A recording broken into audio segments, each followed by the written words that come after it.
responder forces, with each having over 30 years in either fire or police work. Their experience spans a huge range from fire and natural disaster response to homeland security and even hostage negotiation.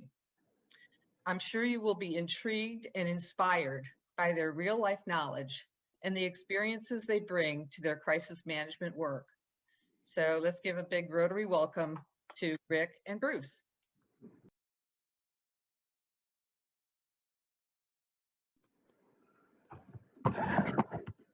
Welcome, everybody.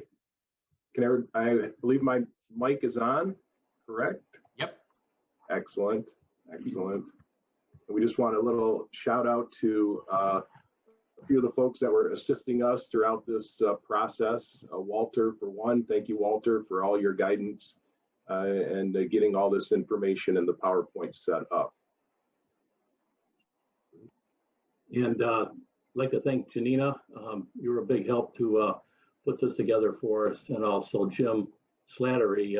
I met him several years ago, and that's how we kind of got the ball rolling. And with the COVID, we would have loved to do it live back in March. I think we were scheduled, but we're just happy to be here with everybody today. So thanks again for having us here, and hopefully enjoy our program.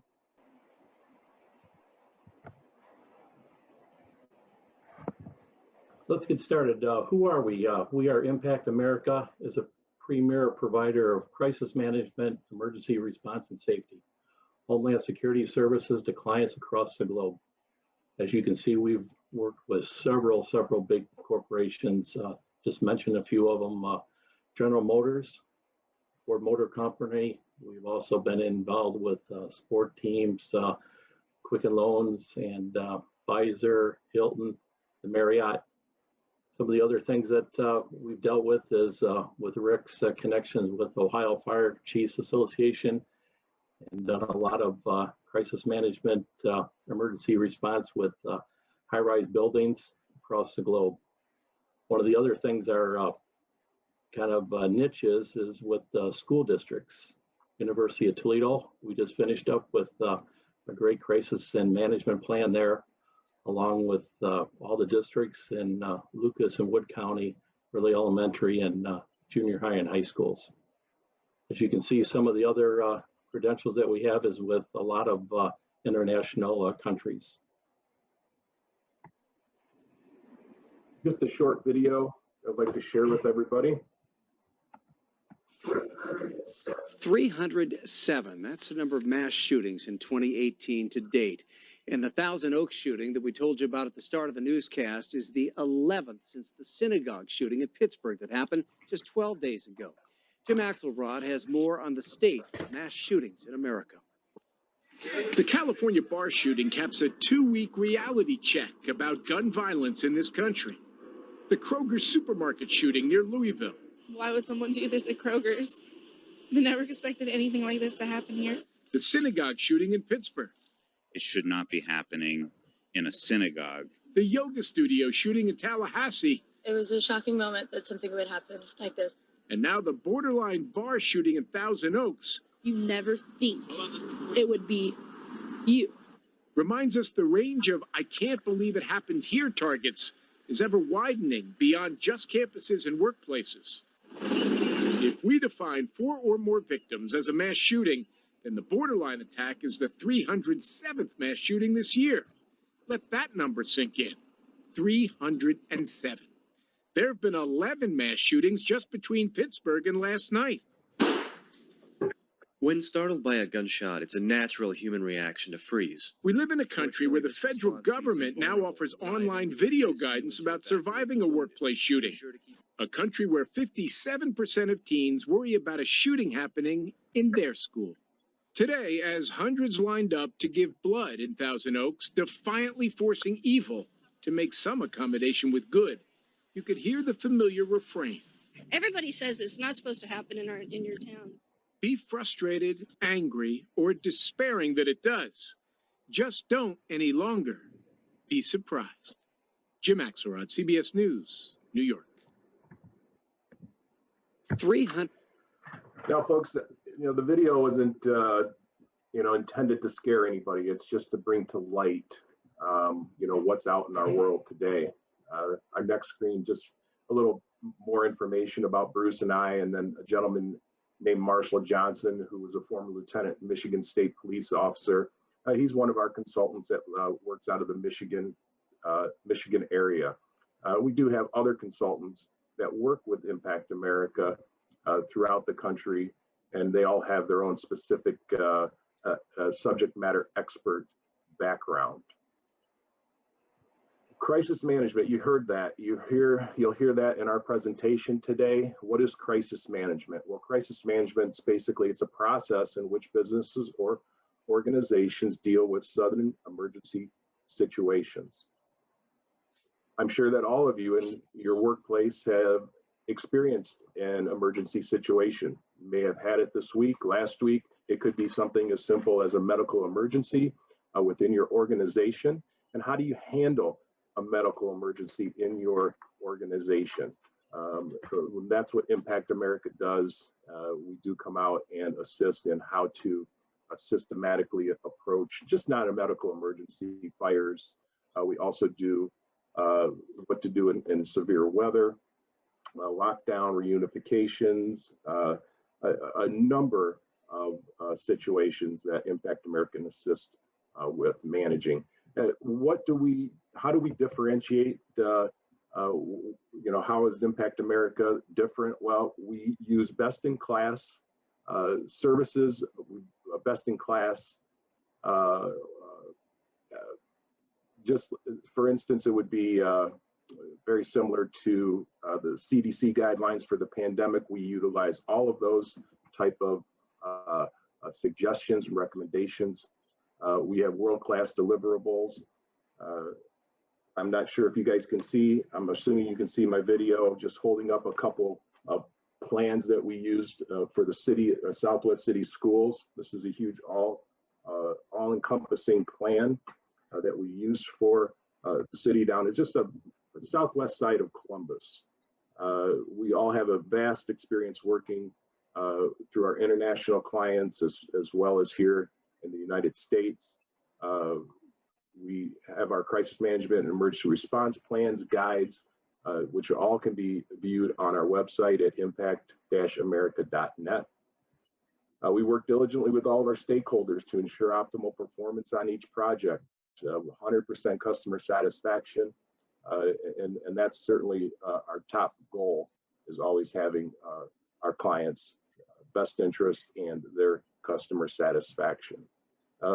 Bruce had mentioned earlier, we strive to exceed customer expectations, but K through 12 is probably more of our bread and butter.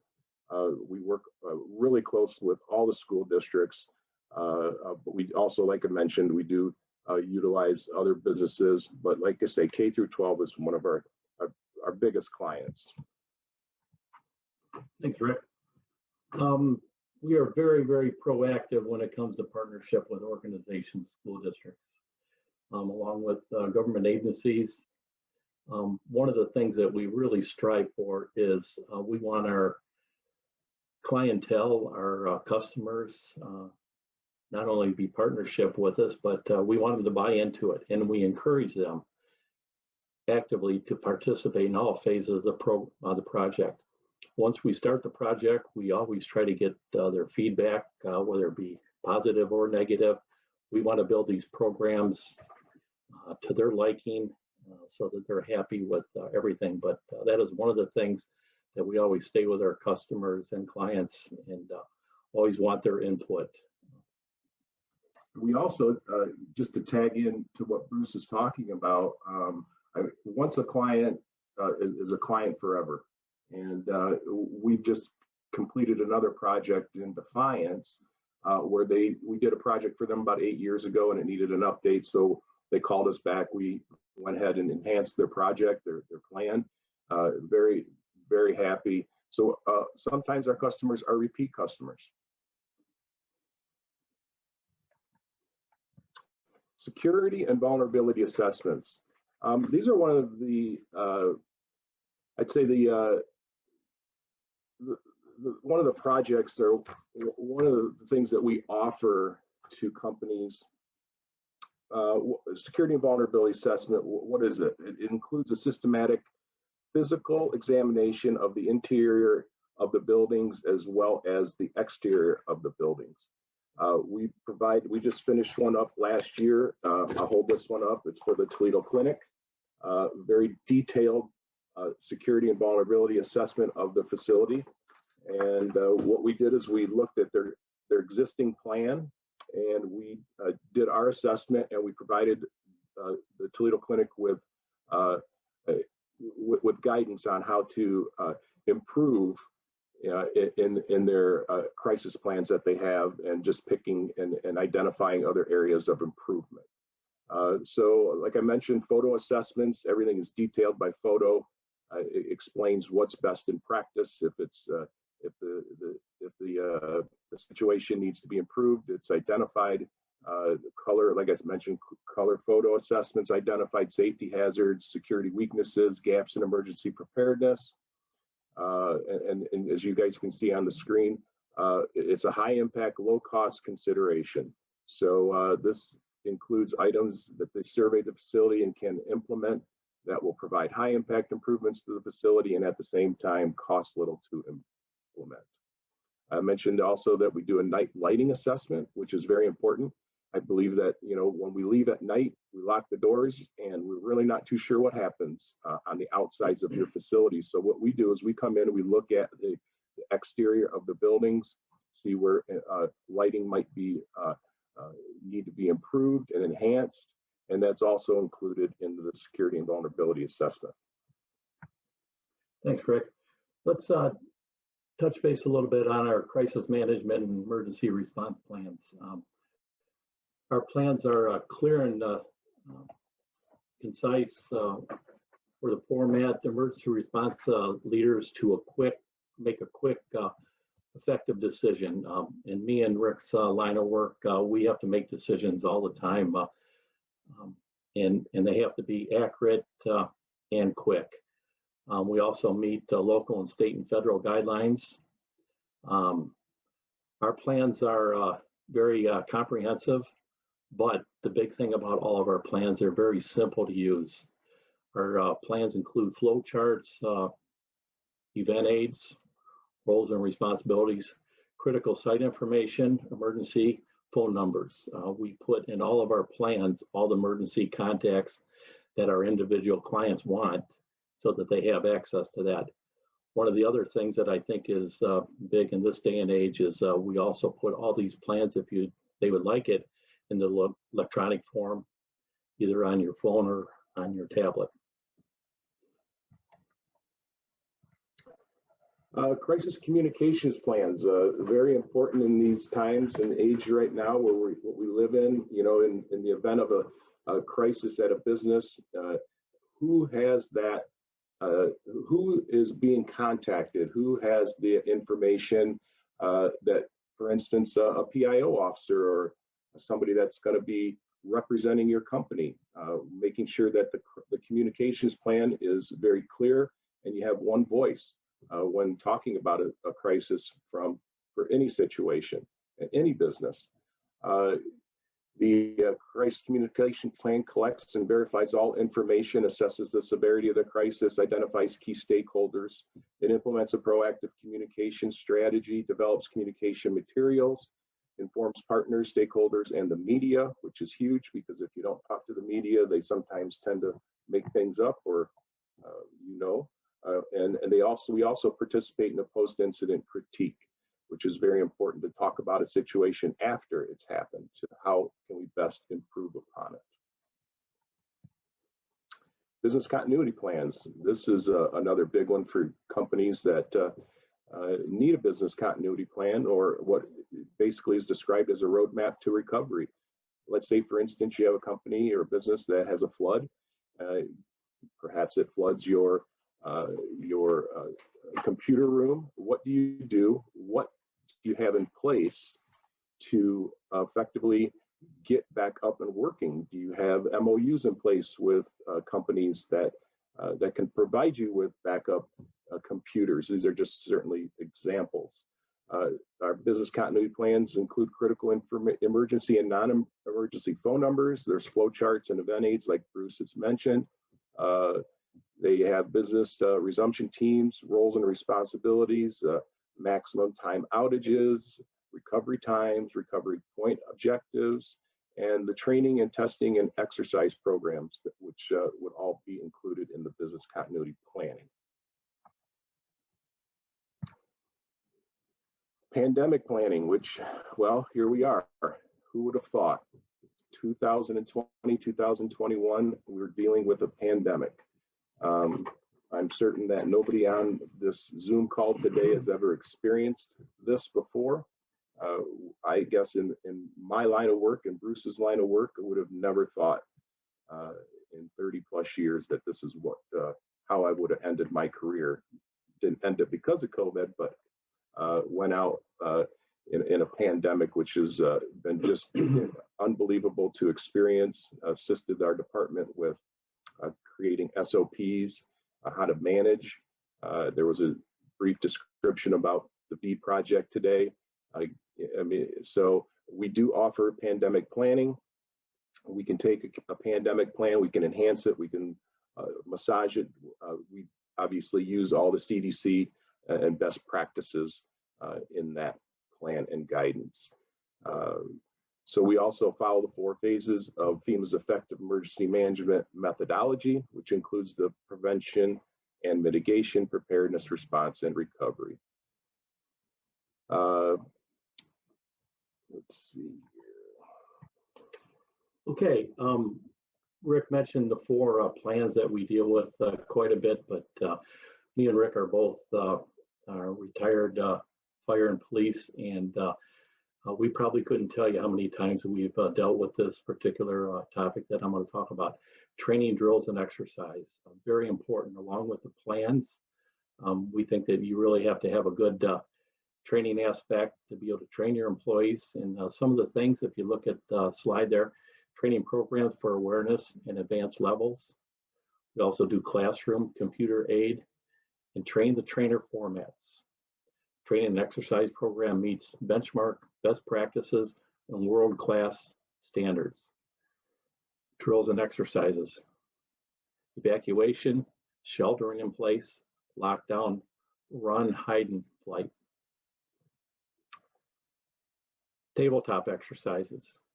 Active shooter. Myself, I've done a lot of active shooter training in the past, along with, I think Rick mentioned, or maybe Janina mentioned, that I was one of the chief hostage negotiators for the City of Toledo Police Department, and I got called out quite a few times when it come to active shooters and trying to deal with that situation.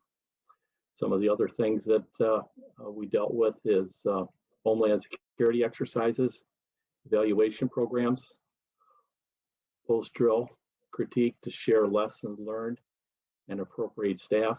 We do that on a regular basis. Every time we do a training and exercise, we will do the critique. We want to hear the good. We want to hear the not so good. That's how we learn by our mistakes.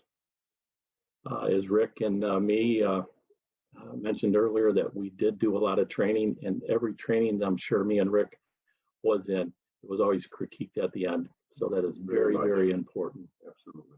Yeah. And you see it on the slide also, we do have run, hide, fight. It's very similar to Alice, the Alice training that probably many of you have gone through. Ours is, it's the same thing. It's just, we use the acronym run, hide, fight for that purpose. So moving on. And just some contact information for Bruce and I.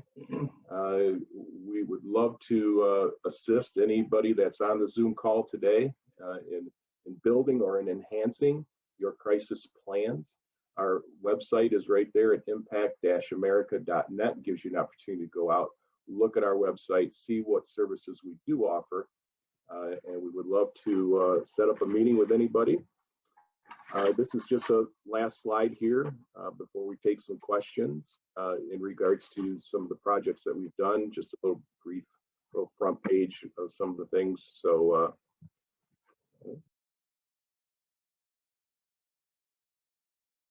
All right, Mike. Yeah, you can go ahead with your question. Yeah, I was wondering, are you familiar with the ALICE training that they use in higher ed and some other educational situations? And is that still a viable option? Yeah, absolutely. We do have consultants that use the ALICE training.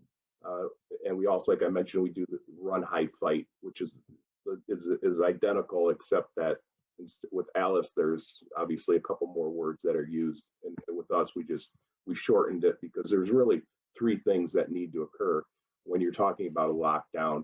You know, either you get out of a situation, you run, you hide, okay, or God forbid, if you have to fight back, and that's pretty much the same as ALICE. It's a great question. Excellent, Mike. Thank you very much. All right, we've got some other questions that were provided before the meeting that as we're waiting for some questions to come in. Can you guys talk about, what can or should an individual be aware of to protect themselves on a daily basis? I think one of the big things is, Kevin, is we're in such a fast-paced world as we live right now. Everybody's on their cell phones, and I just want to challenge everybody that once we leave here, just take a look around, take your surroundings, make sure you know what's left and right, front and back of you. And if you don't believe what I'm saying, as you leave here today and start driving, just watch a driver and see where his reaction is, probably on the cell phone. So I guess probably the number one thing I could tell a lot people out there is just be aware of your surroundings, know where you're at, and put yourself in that situation that if something, it probably could happen, what are you going to do? You have to have a game plan. It only takes a couple seconds to kind of look around and figure out that if somebody does approach me, where am I going to go? Great question. Thank you. Yeah, and I would just like to add on to that, Kevin, is that, situational awareness is key to everybody's day-to-day life. I mean, we all go to the store. You heard it on the video that we provided. Situations happens at Kroger, movie theaters, anywhere that we go, the potential is there for something wrong to go. So, and all like I mentioned, we're not here to scare anybody. We just want people to be prepared. And, when you walk into that store, just, do that quick glance, just, look around, know where you're at. In the case something happens, how do you get out of it? A lot of things people don't really think about in their day-to-day lives, but unfortunately, it's the world we live in. Thank you. All right, I thought I saw a hand that was raised, but I think it's somebody's actually just taking a picture of the screen. So it's like being at an auction, folks. Don't raise your hand unless you want to be called on. Gary Murphy, you are up. You can unmute yourself and go ahead with your question. Okay, great presentation. Unfortunately, my computer went down for the 5th time this morning, so I didn't hear everything, but 2 quick questions. You suggest we get a carry permit, number 1, and number 2, how big of a business do you have to take advantage of your services? So I can't really talk much about the concealed carry, but obviously Bruce and I have our own. But Bruce is an instructor, and he can talk on that right now. Yeah, the carry concealed. I was an instructor for Owens Technical College. Believe it or not, I was there for about 10 years. We were one of the first colleges, the only college that allowed some type of gun training on a campus, and I taught there for probably about 10 years. I put hundreds and hundreds of people through the class. So if you're asking my question about carry conceal, absolutely. You want to find a good trainer, and along with getting yourself a carry conceal permit, you have to practice. You have to become extremely aware of what you're carrying and the responsibility that that weapon does bring with it. So if you do get yourself a carry conceal, which I definitely recommend, train with it on a regular basis so that you're familiar with it. Great. And then the second question was how big of a business. Impact America can help anybody, any size. And we'll be able to work within anybody's budget as well. So we certainly have worked with small companies and large as well. Excellent. All right. I think Let me go to Kevin. He was talking. I'm sorry. No, go ahead. No, he was talking a little bit. His mic is muted. Sorry. I got muted again, sorry. How do I get a hold of you? So on our second to the last slide is our contact information of this presentation. Okay. If you have that, that'd be the best way. All right, I'll be able to get it. Okay. Okay.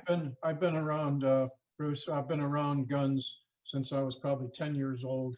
So it's not that I'm afraid of guns at all. I was from Michigan, so hunted every weekend and always had a rifle in the trunk of my car. Can you imagine now what you would do? We had at our 50th high school reunion, we had one of the guys stand up and say, can you imagine what would happen today if, like happened when we were young, that Joe got a new shotgun and everybody went out in the parking lot, including the principal of the high school and everybody, to look at his new shotgun. Can you imagine doing that today? Yeah. Oh, no. That would not work out today. No. And we won't hold it against you, Mr. Murphy, that you lived in Michigan, so it's okay. Don't worry about it. Thank you. Yes, Mr. Murphy, let me just throw one more thing out there.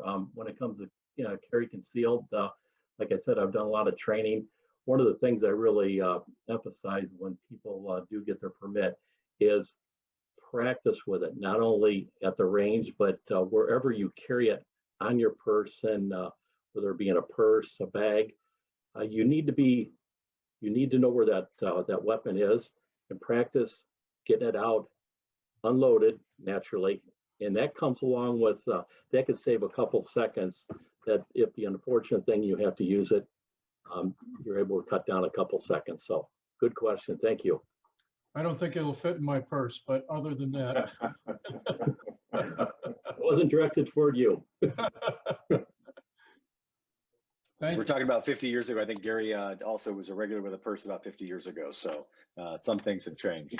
I'm going to go to President Alex with a question, but another question came in over chat as well. How is business continuity and safety changing as more employees are working from home? Well, that's a great question. I mean, I'm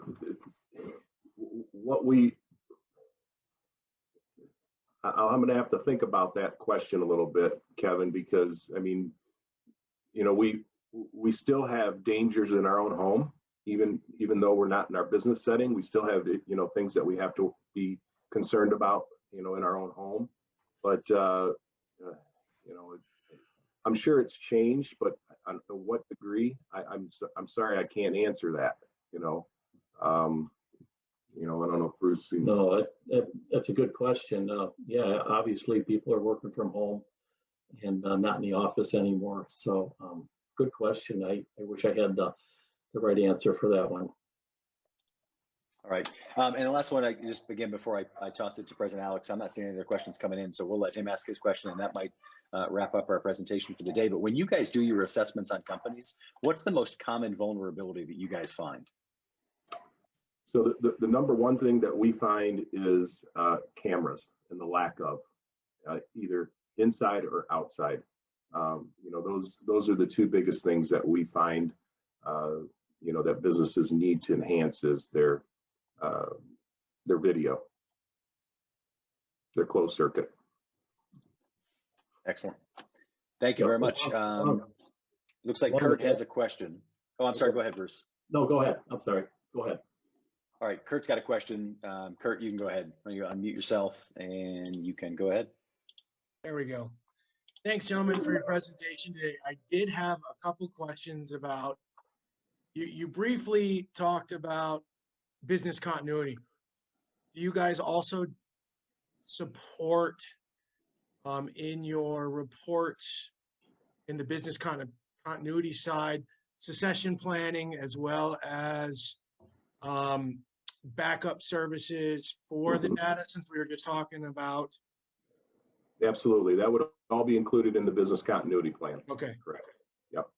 it was a smaller piece to your, but I was just wanted to focus on that because that is what coming from the telecom industry, that particularly the video and what you guys were just talking about, the use, keeping your business going with what you're seeing in cyber hacking, and you see it in the news every day. And I can't tell you how many times a day I get into my private email. Yeah, oh no, absolutely. Business continuity. I would, a lot of people, have heard the term business continuity, but they may not necessarily know what it is. But we're in your world, it's huge. I mean, if the telecommunications industry failed, there's always has to have that backup. And our business continuity plans, are designed for the small businesses as well as the largest businesses. Thank you. You're welcome. All right, next question is John Wasserman. John, you can go ahead. Hey guys, can you comment on the recent change in Ohio law relative to having to remove yourself from a situation, and what's your assessment of that and the effect of it? Are you talking about if you're in a situation, removing yourself? Yeah, as I understand the Ohio law, that you don't have to remove yourself if you're in your premises or whatever. Before the law was, you had to. Yeah, you're absolutely correct. Yeah, you don't have to remove yourself. I guess going back to what I said earlier, though, is know your surroundings. Sometimes you can remove yourself before it actually happens. I always give the scenario in regards to walking out to a parking lot, and you're heading to your car, and there's a couple, 3 people close to your car. My suggestion would be, why would you keep going to your car?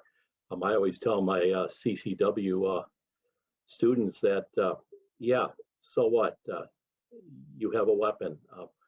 Remove yourself. Get yourself out of that situation. Don't do anything like that. So you should be aware of your surroundings. So yes, if you are in your own home, you have every right to protect yourself. You do. But again, coming into a situation, take a look first and know what you're getting into. All right. And then President Alex, you've got a question. You can go ahead. All right. Thanks, Kevin.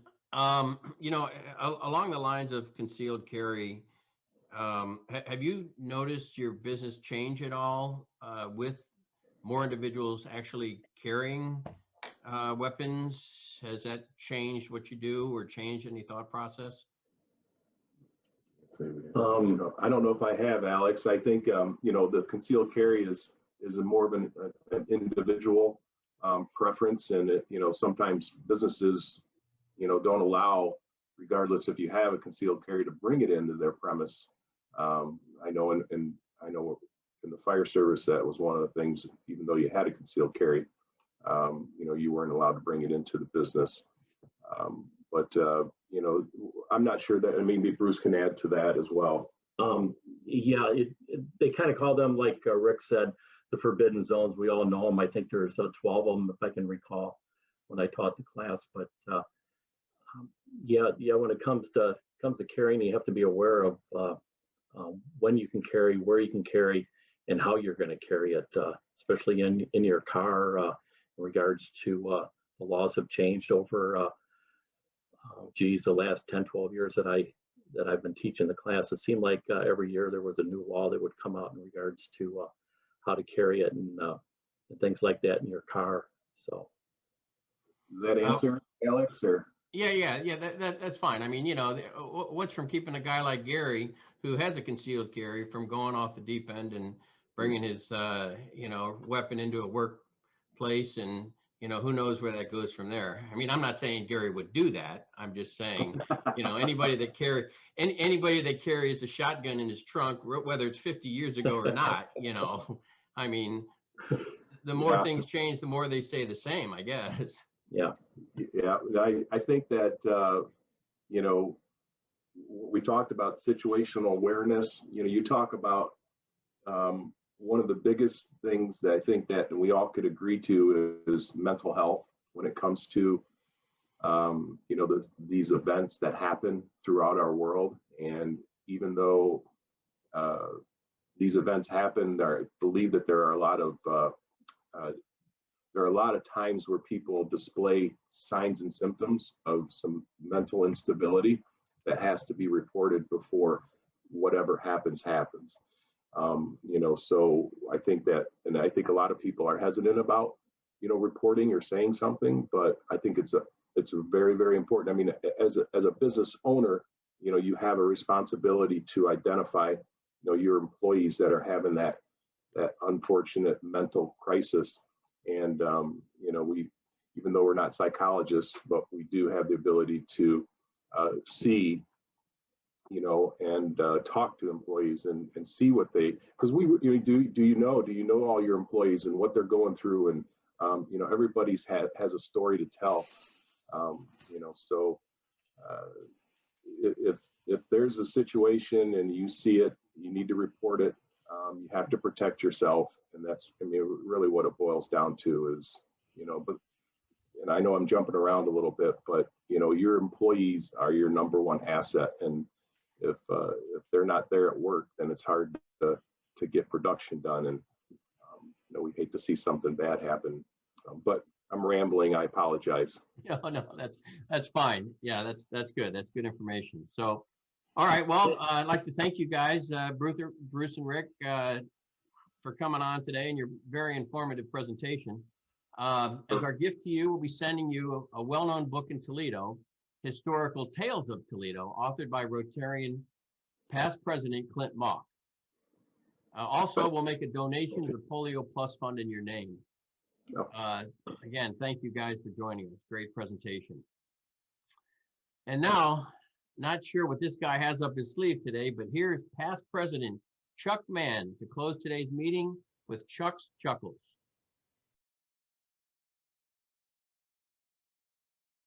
On Inauguration Day, a couple of weeks ago, you had every politician within earshot dressed in their black, for the most part, or very colorful dress. And this is the honorable senator from Vermont, and this is where he sat, and his position and his handwear. So there's been a lot of things going on the internet, flying back and forth. So I thought I would share with you some of them. He's taken it in very good humor. They raised over $1 million in pledges that are going to the state of Vermont. The gloves, duplicate gloves, I think went for $40,000. They're knitted by a elementary school teacher in Vermont. But here we go. Let's do some Bernie Sanders. This is what happened when you are the king of the internet, which is what he had become. A little bit of artwork. He's been worked into some of the finest artwork. And if you, this part of this is where's Bernie, sort of where's Waldo type thing. So you can look in the background and see him. Bob's got him working. We just put a little cold little Bernie right there and give him some happy mittens. The Kardashians apparently have decided to let him into their group at a sporting event. The dude now considers Bernie a friend. The movie Up, if you've seen that, here's Bernie put into that movie. The Shawshank Redemption, filmed right here in Ohio. Bernie at Shawshank. Forrest Sanders or Bernie Gump, depending on how you want to cut it. This is one of my favorites. Raindrops on roses and whiskers on kittens, bright copper kettles and Bernie in mittens. Bernie crossing the Delaware. As you can see him in the back of the boat there. He's almost old enough to have been at this conference, but nevertheless, he is there today.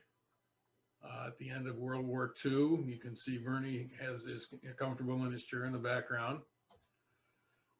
Famous photograph of the construction workers on the Chrysler building with Bernie on the right-hand side there. He was on the moon when they got there. You can see his reflection in the visor.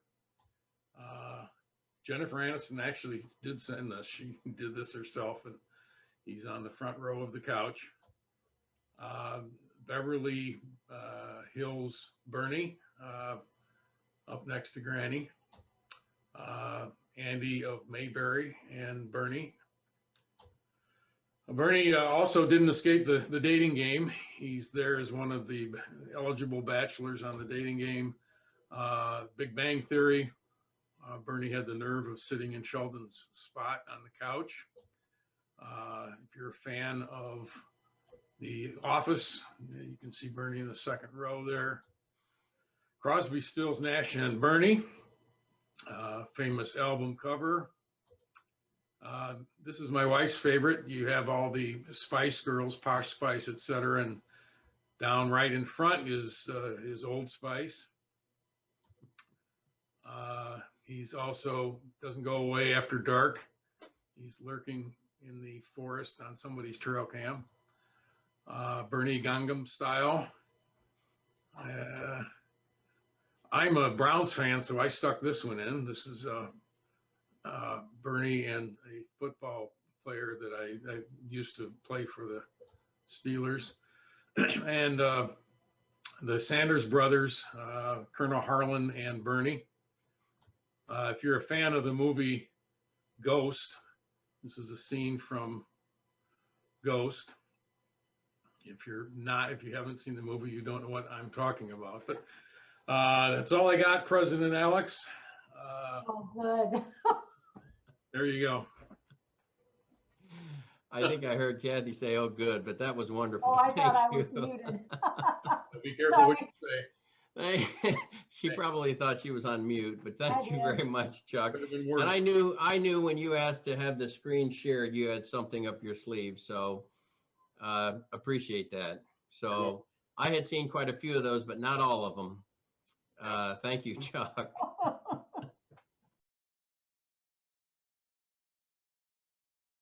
Loretta Messer, as I mentioned, President of the Federal Reserve Bank of Cleveland, will be with us. Remember to send your questions to Troy Greeley. And today we have 2 meetings, so stay on this Zoom meeting. You'll be put in the proper breakout room. Our Disability Services Committee and then the Foundation Investment Committee. Thanks for joining us today, everybody, and have a great week, and we're adjourned.